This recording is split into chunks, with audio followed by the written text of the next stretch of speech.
Hi everybody, it's me Jill and welcome to Jill Informed. This is the recap of The Real Housewives of Orange County, Season 13, Episode 2, One Apology, Another Betrayal. Okay, this was a pretty good episode. I would say the first half of it was a lot of filler, but the back half is very Vicky-centric. So there's a lot to unpack there. Let's just get started. We open with Tamra's new house. Tamra and Eddie are there. They're talking. Eddie's tired. It's sad. This whole storyline with Eddie is scary and it's sad. And anyway, he's tired. He has to sit down. And the doorbell rings and it's food that Vicky has sent over for them to eat. And Eddie doesn't really want any part of it. They talk about her owing him an apology and him really not wanting anything to do with her. But Tamra does say to the confession cam that she's thrilled that Vicky is doing all this begging and like sending her food and stuff. And she said, next time I hope she offers to wash my car. Which I think she really meant because later we see Tamra in the car wash. So I think she had that on her mind. Next, we see Shannon's new house, and Shannon and her daughters are packing for a trip to Mexico that David is sending them on. Shannon said it's because David wants to go on a trip with his girlfriend or something, so as a consolation, he's sending them to Mexico, which apparently I guess they always do a trip every year. I don't know. Shannon says, you know what, I'll take it.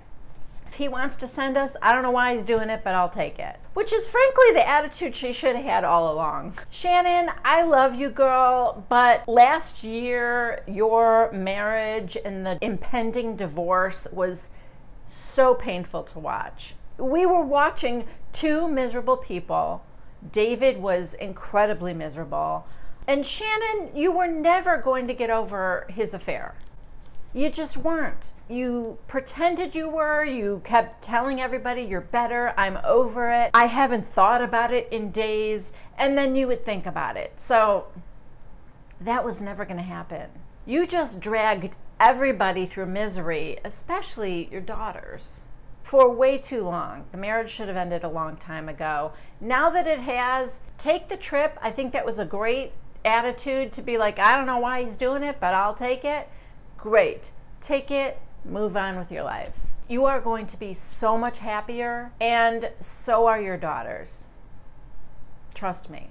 We see Tamra and the new girl Emily go into a spa, and I guess they're getting manicures, and then Kelly shows up and the three of them are having manicures and talking. I really see no point of this scene other than the fact that it is a way for Kelly to meet Emily and for Emily to reveal more of her exciting life. That girl's got some stories to tell. I guess it's really true that her husband Shane proposed over Google Chat because she said the exact same thing to Kelly. Then Kelly asks how many children she has. She says 5. 2 are Shane's from a previous marriage. And then her 3 children, her daughter and her twin boys, who were carried by her sister. Her sister was her surrogate. She tells us how horrible her attempts at carrying a baby were. Oh, she was carrying twins for 4 months and then lost them. That was, I can't even imagine. And in all, I think she had like 6 miscarriages, and her sister finally said, stop, enough. I'm going to do this for you, and she did. What was interesting to me is, did you notice Tamra's face? I felt like this was the first time Tamra was hearing these stories too. And I know Bravo manipulates us to a certain extent, and maybe they're exaggerating that she's Tamra's friend as the way into the show, because Tamra doesn't seem to know her very well. At least she didn't seem to know this story, which she is telling Kelly within 5 minutes of meeting her. I don't know what to make of that exactly. Emily is very interesting. She also tells Kelly that her husband Shane, that she met him because he was her boss. I don't, with the air quotes, I don't know what that means. Was he her boss? And then, if so, what's with the air quotes? I don't know, but I still like her. I still like her. I think she's interesting. She also says that she wants to have another child. She wants to have a little girl because she would like her daughter to have a sister because she and her sister are so close. But Shane does not want any more children. I mean, he's got 5. Oh, also she mentions that he's Mormon and that he's also half Persian. I don't know if that's going to matter or come into play in some way or not, but she mentioned it. Okay, now we see Tamra at the car wash and no sign of Vicky washing her car, so I guess that didn't pan out the way she wanted.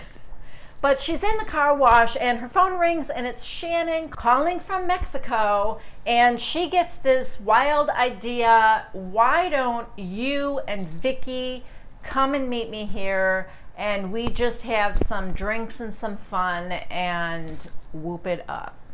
Tamra seems up for the idea, but she's not sure what Eddie will say. Next, we are at Vicky's house. She comes home from work and Steve is in the kitchen preparing dinner, and Vicky's tired from work, and she says to the confession cam that she feels like the man of the house.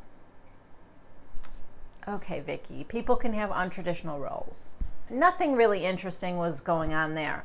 Next, we are at Cut Fitness, and Eddie is going to be leading this exercise class, but he's teaching Tamra some of the moves so that she can demonstrate because they don't want Eddie to get his heart rate up too much. So when the class starts, we see the new housewife, Gina, for the first time.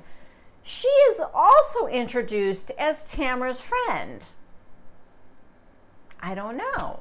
But it doesn't seem like she and Emily know each other, although Emily is also in this exercise class. So it's Gina, it's a couple of women that I don't know who they are. I think they also said one of them was Tamra's friend, but I wasn't really paying attention to her.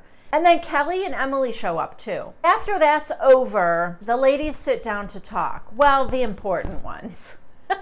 It's Gina, Emily, Kelly, and Tamra. Gina is from Long Island. Kelly's like, are you from Long Island? Say coffee. And she's like, coffee. Ah, I love it. Oh, God. Okay. And Gina's like, yeah, I'm everybody's clown. Oh. That was awkward. Anyway, Gina gets to tell her story, and her husband, Matt, works in LA, which is like 7 hours away or something, I think. Is that what she said? Am I making that up, or did I hear her say that? Anyway, he has an apartment there. So he lives there Monday through Friday when he's working and just comes home on the weekend. Gina doesn't work. She's got 3 children, 5, 3, and 2. And Kelly finally said, well, if he's working in LA, why don't you guys move to LA? Which, fair question. And she said, oh, because I love it here. And the kids are so settled. Settled? The oldest is 5. I mean, if the kids were in high school, okay, I get it. They're settled, but you could move if you wanted to. Anyway, she says the arrangement works for them. So who am I to argue with whatever works for somebody else? It just, to me, seems like they could save a little money if they live together. To the confession cam, Gina's excuse for why this is so great that her husband has his own apartment Monday through Friday, she's like, yeah, I mean, listen, it works for us because I don't have to wear makeup. I can walk around in sweats. But okay, Gina, I live in the same house as my husband, and I still walk around with no makeup and sweatpants. Shocking, I know. I don't live in the 1950s, though. Sorry. Okay, now Vicky's in the car driving, and she calls Kelly and said, I need some advice because I feel like I want to talk to Eddie and apologize. And I don't know if I should reach out to them. I don't know what to do. And Kelly said, yeah, definitely. I think that's a great idea. And then Vicky says to Kelly, but I mean, they've said some things too about me that weren't very nice. Okay. Vicky, do you really want to apologize or not? I don't think so. I mean, for sure she wants to be friends again. I get that. But I don't think she wants to take full ownership of what went wrong between them. That's just my assessment. Now we're at Gina's house and we get to see a little bit of her home life, her with the kids, and I think I like her too. She and Emily are funny, and that is rare with the Housewives, and I like it. So I think I'm gonna like her too. The only thing is this. Okay, did you guys notice this? It's so ridiculous to me. She's home, apparently home alone with the children. Now, I know there's a camera crew there, but we are supposed to believe she's here alone with her kids. And they're playing hide and seek. The kids are wild. They're running through the house. She runs into the bedroom and hides next to the bed, hiding from a 2-year-old and a 3-year-old and a 5-year-old, okay? Let's keep that in mind. Look at the corner of her bed. On top of her bed, she has a tray with a vase and a flower in it, a tall candlestick with a candle, and then another lit candle. Lit candle balancing on a tray on top of her bed. Okay. How they got through that scene without a child covered in hot wax, I don't know. But somehow they left the room without anything falling over. And there's a lit candle in another. She's got lit candles all over this house because now the 5-year-old is playing, like blowing out the candle, and the other one is swinging a sword. It was just notable to me.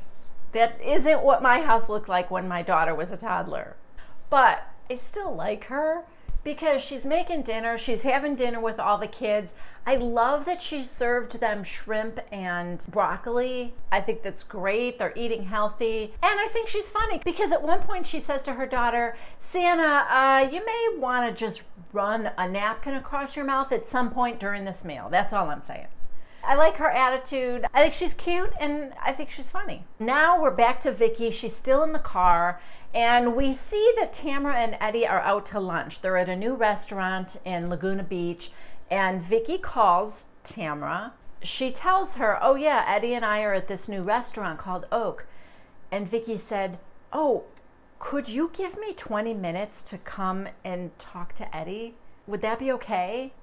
Tamra's like, and she looks at Eddie, and Eddie goes, and she goes, okay.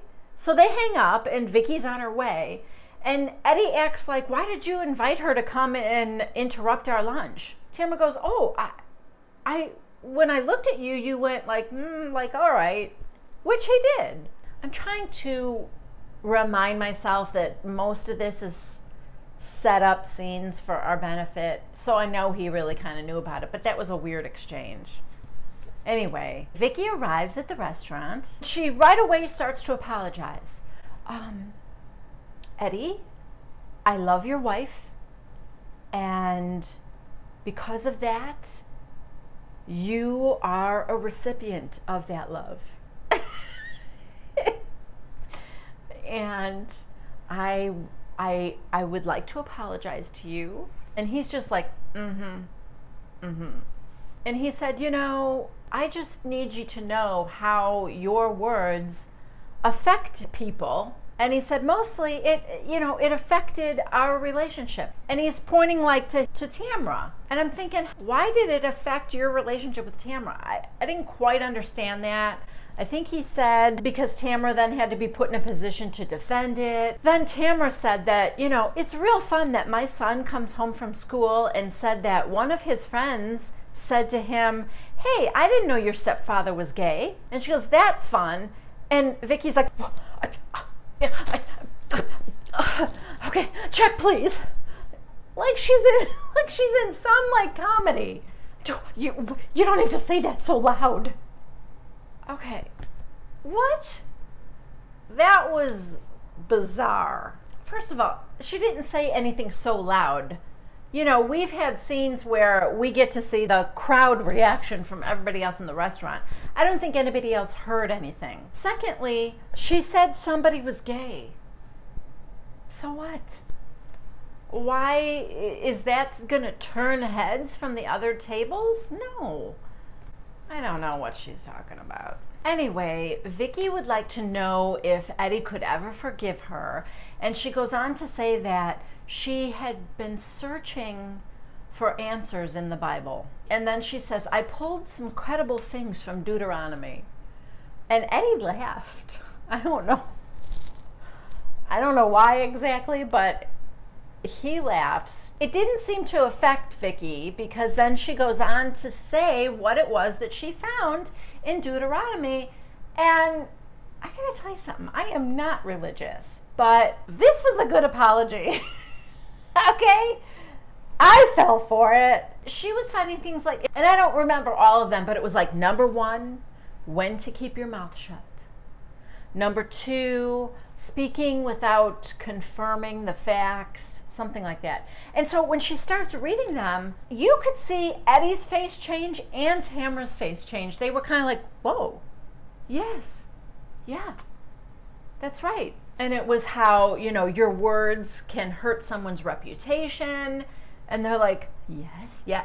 So it was pretty powerful. And at the end of it, Eddie accepted her apology. And Vicky's like, you know, shaking, and Tamara's like, okay, we're good. So stop shaking. And she's like, okay. And then she, you know, to make it light, I guess, she said, and I want you to make my butt look like Tamara's. And so they all kind of laughed, and Eddie goes, I could probably do that if you work as hard as she did.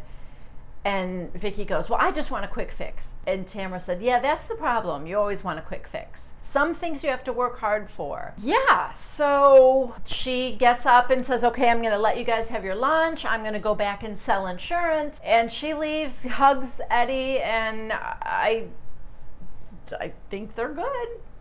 At least for now. It's only episode 2, but let me just say, that was a Kelly Dodd apology.